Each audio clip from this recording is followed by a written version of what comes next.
This is Father Charlie Bouchard, and I am here today to offer you a word of hope on the readings for Thursday of the 7th week of Easter. You know, we might read this account today from the Acts of the Apostles and be a little bit scandalized that there was so much controversy and even violent arguments about the message of Jesus and about the message that Paul was preaching. And yet we have to remember that these controversies in the church about matters of the faith are not something that is new.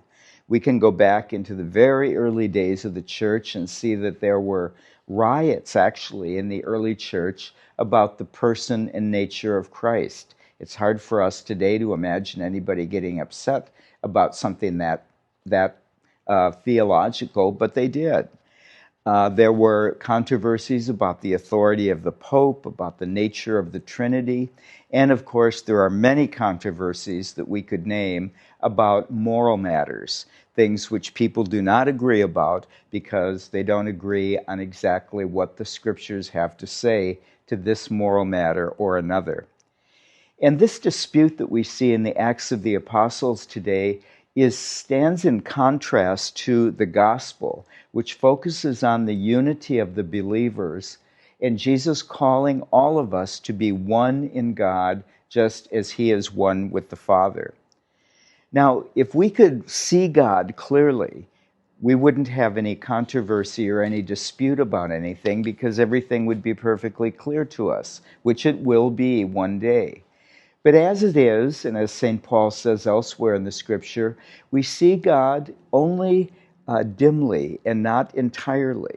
And so there are many things that we don't know, and we are necessarily going to have disagreements about those. But you know, that's really okay, because we can believe that there is a real full truth out there that is God's own self and that is Jesus Christ. But yet, as we discover this, we're going to have to go through a period of negotiation and understanding and renewed docility so that we can believe what is really true. And that's going to make things difficult at times.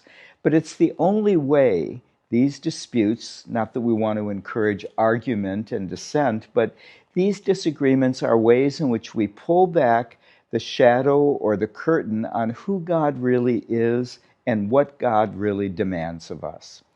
So I think we can read about this dispute that St. Paul had, not be discouraged by it, but to say that it's hopeful, because it means there is a truth out there, it's worth defending, it's worth arguing for, and at some point in our lives, or maybe after our lives, it will all become clear and we'll know exactly who God is and how we ought to believe.